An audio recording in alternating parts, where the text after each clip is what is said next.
de Jacquemain Chabani, avocat de Soneta, cadre de l'UDPS. Et à ses côtés, vous avez Igel Kalonji, lui aussi avocat, analyste politique. Avec eux, nous allons analyser le communiqué qui circule depuis peu sur le retrait de l'UDPS Tshisekedi de toute forme de négociation. Jacquemain Chabani, est-ce que vous confirmez réellement que l'UDPS a pris la résolution de ne plus poursuivre les négociations avec le pouvoir en place? Je crois que cela est une répétition parce que le premier communiqué du président Tshisekedi date du 13 septembre 2015, si je ne m'abuse. Le second ici n'est qu'une répétition.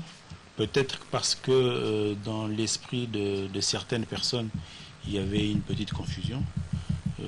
Surtout certains collègues du parti qui étaient accrochés à cette volonté de se voir convoler en juste noces avec... Non, je dis peut-être, maître, il faut nuancer, parce que nous aussi on a lu la lettre. L'UDPS, le président Tshisekedi a demandé à ses membres de se retirer de la table de négociation et il est resté ouvert au dialogue. Mais cette fois-ci, il y a quand même un changement. Il se retire carrément du dialogue, il ne veut plus du dialogue. Dans le communiqué du 13 septembre, le président Tshisekedi demandait aux membres du parti qui participaient à ces pré-négociations ou pré-dialogues en Italie et en Espagne de se retirer, mais aussi il avait fait appel à la classe politique congolaise de se joindre à lui pour une mission bien déterminée, c'est-à-dire le respect de la Constitution, l'organisation des élections dans les délais constitutionnels et une passation de pouvoir pacifique.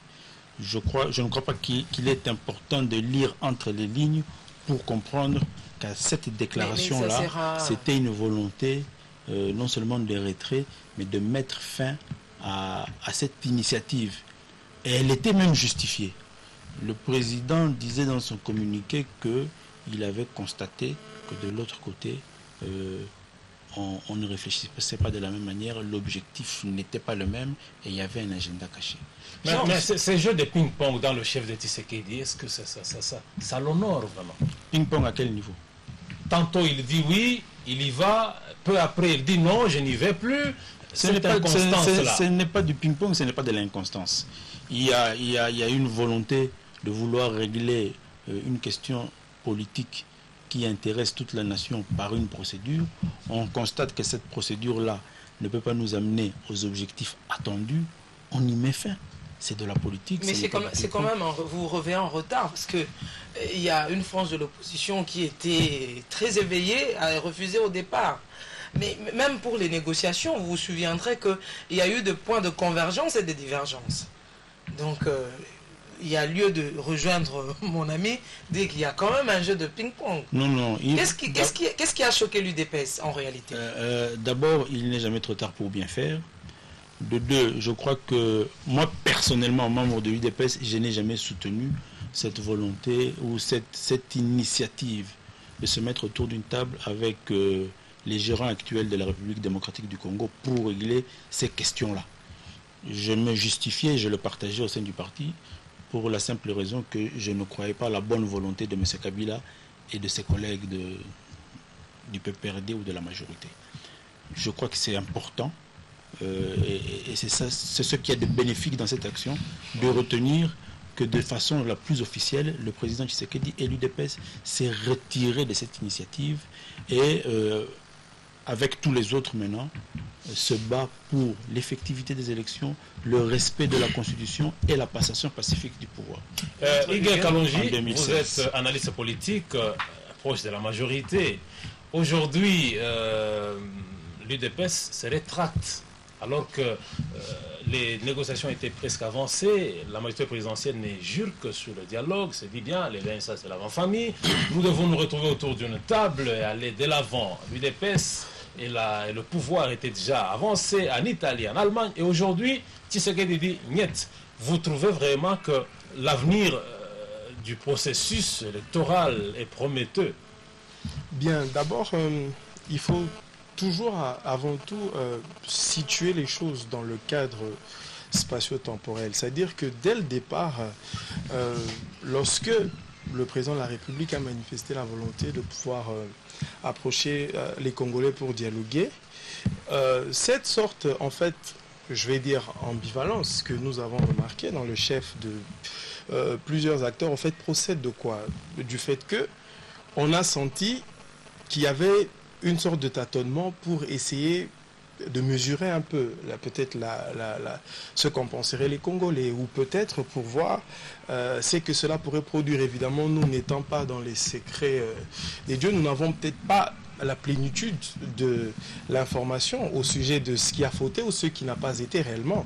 Mais lorsqu'on parle de retrait, c'est-à-dire qu'à la base, il y avait quand même certainement des prénégociations ou des prises de contact, etc. Mais à mon sens, il y a peut-être la question fondamentale, c'est que quel devrait être l'ordre du jour fondamental, si dialogue il devrait y avoir.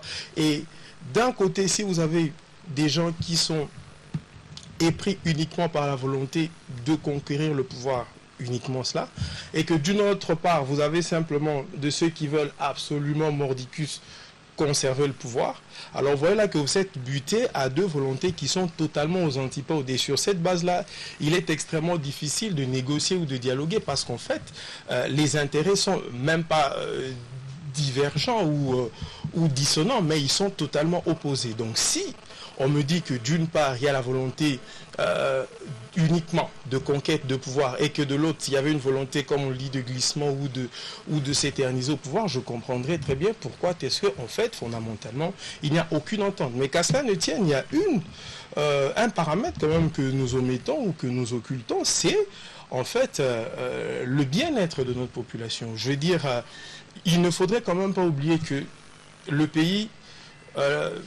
étant où il est arrivé aujourd'hui, risque peut-être d'entrer dans un embrasement qui en fait ne profiterait à personne. Je pense que l'attitude responsable, que l'on soit mu par la volonté de conquérir ou conserver le pouvoir, doit quand même regarder quelque peu sur en fait le sort de cette population. Vous comprenez, parce que déjà nous savons qu'il y a un marasme social qui est certain et qu'il y a beaucoup de problèmes réels auxquels notre population fait face. Mais moi, je voudrais vous poser une question avant que vous puissiez vous étendre.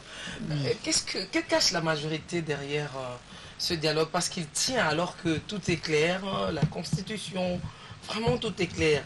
Et pourquoi dialoguer? Quelles sont les matières? Au mieux, je peux poser la question. Quelles sont les matières? Je vais vous répondre très simplement. C'est-à-dire que, il vous souviendra, en 2011, ok, lorsque le pays, en fait, lorsque nous étions en train de préparer les élections de 2011, je pourrais un peu en parler pour avoir peut-être pris une part beaucoup plus active, c'est que on nous avait promis l'hécatombe. Vous comprenez? On nous avait dit, je crois que c'était le 6 décembre ou le 20 décembre, quelque chose comme ça. Où tout devait s'arrêter. Donc tout va s'arrêter, ça sera l'apocalypse et l'hécatombe. C'était en 2011. 30 juin. Donc, vous voyez que c'était une attitude qui peut-être, je dirais, était compréhensible par rapport au fait que la Constitution du 18 février 2006 prévoyait. Mais sur le plan factuel et contextuel, il y avait quand même des réalités desquelles il fallait tenir compte. La CENI, par exemple, à ce moment-là, avait été mise en place extrêmement en retard. Il y avait des problèmes logistiques, il y avait. Mais tous ces éléments n'ont jamais été pris en compte par ceux qui voulaient à tout prix que les élections se tiennent avant fin décembre. Vous comprenez? Alors, qu'est-ce qui est arrivé? Nous avons eu des élections extrêmement bâclées, contestables, et que personne n'a pu approuver. Vous voyez, ni du côté de la majorité, ni de l'opposition, etc. Personne n'a été en fait en phase avec ces élections. Et il y a d'autres réalités, des morts qui s'en sont suivis, etc. Et même, je dirais que la situation politique que nous vivons aujourd'hui est quelque peu corollaire à ce qui avait commencé en fait depuis 2011. Donc je pense que l'attitude responsable serait laquelle? Certainement, nonobstant le délai constitutionnel qui est, à mon sens, extrêmement important, etc. Mais il faudrait quand même tenir compte des paramètres en présence, de telle manière à ce que, même s'il faudrait tenir des élections, même s'il faudrait aller au dialogue et tout cela, mais que tout se fasse de telle manière à ce que, cette fois-ci, l'on puisse avoir des institutions qui seront légitimes et légitimées par les faits, au lieu que nous puissions peut-être retomber dans les travers justement des élections de triste mémoire de 2011. En fait, c'est ça. Il y a eu communiqué, je m'adresse à vous, Maître Jacquemin, il y a eu communiqué le week-end, ici à Kinshasa, aucune déclaration allant dans le sens d'appuyer ce communiqué ou de refuser le communiqué. Qu'est-ce qui justifie ce silence? Est-ce que la complicité ou réserve? À quel communiqué vous faites? Le communiqué du président du week-end. Mais pourquoi voulez-vous que le parti puisse argumenter là-dessus? C'est un communiqué suffisamment clair, et je me répète encore une fois, comme celui du mois de septembre. Ça veut dire quoi? Ça veut dire que ça clarifie davantage la situation. L'UDPS n'est plus dans cette initiative de dialoguer avec M. Kabila ou sa famille politique pour régler les questions politiques à venir. Nous nous engageons et nous nous mobilisons tous pour faire en sorte à ce que la Constitution soit respectée, les élections soient organisées dans les délais constitutionnels, mais aussi qu'il y ait une passation de pouvoir pacifique. Moi, là, je vous donne mon opinion personnelle. Je suis convaincu que nous sommes dans un cadre le même que de 2011. C'est-à-dire, nous avons des gestionnaires de la République qui ne veulent pas organiser des élections. Il y a un manque de volonté politique criante. Et face à un tel pouvoir, la seule solution, c'est quoi? C'est mettre en place une pression significative pour arracher ces élections. Vous pensez que la pression résout les problèmes? Oui. Moi, je reste convaincu que si l'UDPS n'avait pas mis en place une dynamique significative en 2011, il n'y aurait jamais eu le 28 novembre 2011. C'est-à-dire ces élections-là, même si elles sont décriées par nous tous, il y a eu élection. Et je crois que la République est dans un processus. Les élections de 2016 sont encore plus importantes parce que celles-là, elles s'organisent sous la disposition de l'article 220, c'est-à-dire elles vont concrétiser l'alternance politique au Congo. Et je crois que ça sera une grande victoire pour la nation congolaise. Mais vous pensez qu'en allant au dialogue, il n'y aura pas alternance? Non, parce que l'ordre du jour du dialogue était connu. C'était principalement le glissement. C'était principalement le dépassement des délais constitutionnels. Mais pourquoi vous ne voulez pas non plus accepter que le gouvernement congolais n'a pas d'argent et qu'il n'a pas de moyens pour organiser les élections? Impossible. Je ne crois pas qu'ils aient organisé un hold-up électoral en 2011 pour 5 ans après venir nous dire qu'ils sont incapables de gérer la République. Ok, tous ensemble, nous faisons le constat de l'incapacité, de l'échec du gouvernement Kabila qui gère la République en ce moment-ci. On fait ce constat. Mais tous ensemble, nous allons leur apporter ce qu'il manque comme volonté politique à vouloir amener le pays pacifiquement vers une passation de pouvoir issue de ces élections-là. On va les aider à organiser les élections. C'est ça la politique. Chabani, vous ne trouvez pas que l'UDPS constitue un élément moteur de blocage de tout le processus et que l'UDPS voudrait bien le triomphalisme parce que l'UDPS à un moment donné donne de l'espoir à la population. Ok, l'UDPS est dans les négociations. Maintenant, ça y est, il y a les plateformes qui se créent, qui appuient Etienne Tshisekedi. Tout d'un coup, il se rétracte et de manière brutale, pendant que l'on cherche à évoluer, vous retardez encore les choses et vous allez crier au glissement. Vous êtes vous-même le partisan du glissement. Je ne crois pas que l'espoir de la population congolaise dans son ensemble résidait dans cette thématique de dialogue. Le peuple congolais a eu à s'exprimer de la façon la plus primaire possible en janvier 2015.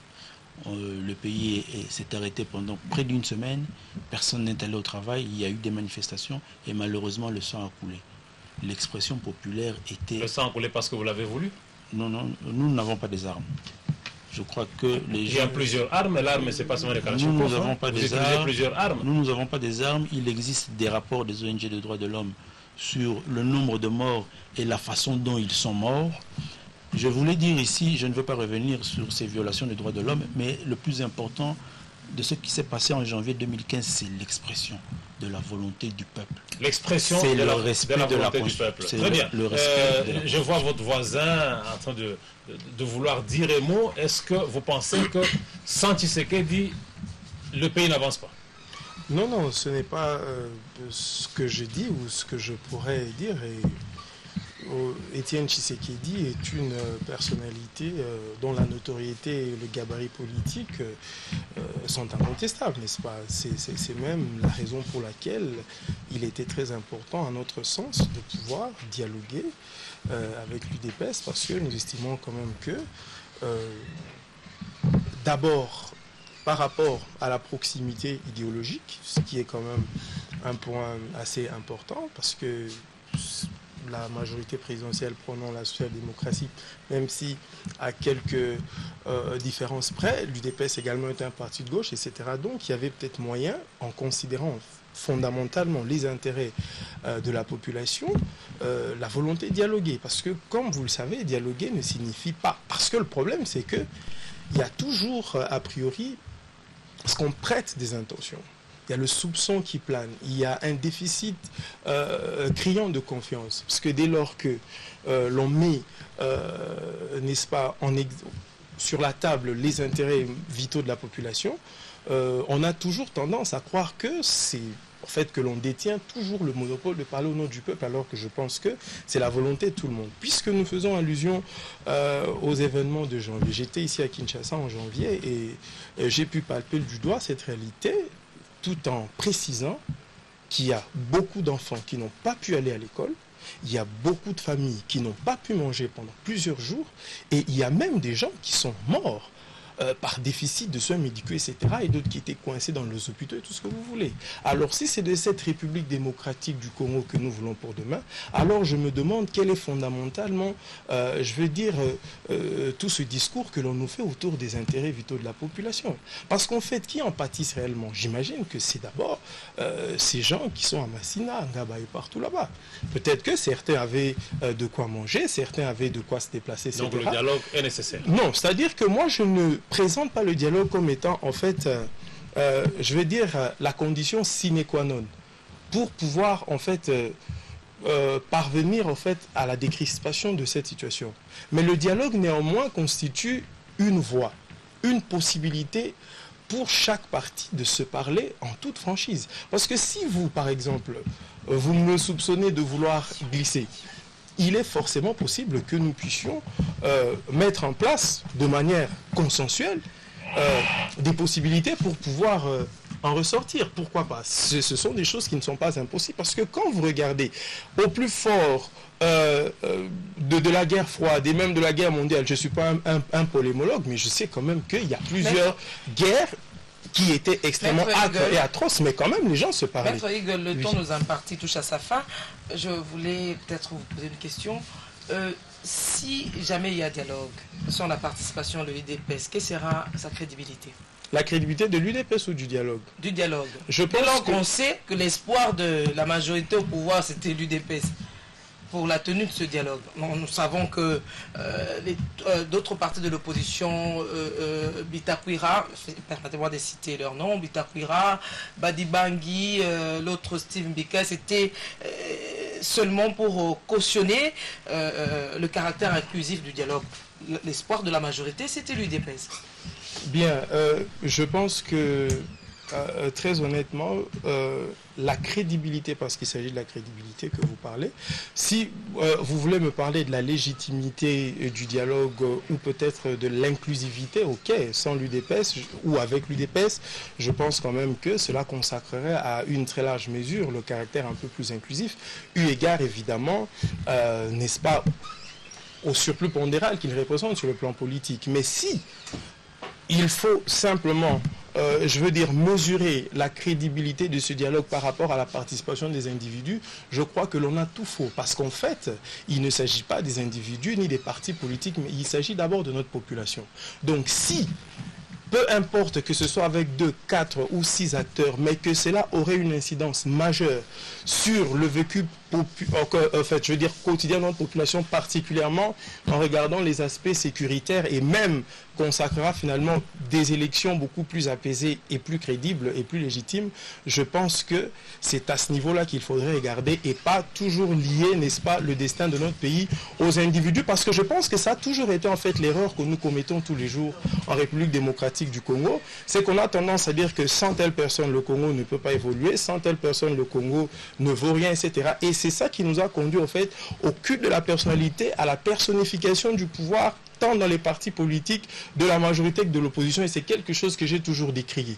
Donc, à mon sens, si jamais le dialogue s'était né uniquement pour que les élections se passent de manière plus apaisée, avec ou sans qui que ce soit, je pense que c'est ça qui est le plus important pour notre population. Voilà, c'est bien dommage. Dans quelques instants seulement, ce serait l'heure du journal qui vous sera présenté par Pezo Zanetti. Il ne nous reste qu'à dire merci à Jacquemain Chabani, il est cadre de l'UDPS, et à vous, Igel Kalonji, analyste politique. Merci, je sais que beaucoup reste à dire, mais nous allons penser vous recevoir encore une fois pour beaucoup plus de profondeur. En tout cas, Pierre Théoa, on a fini pour aujourd'hui. On a fini et merci à tous les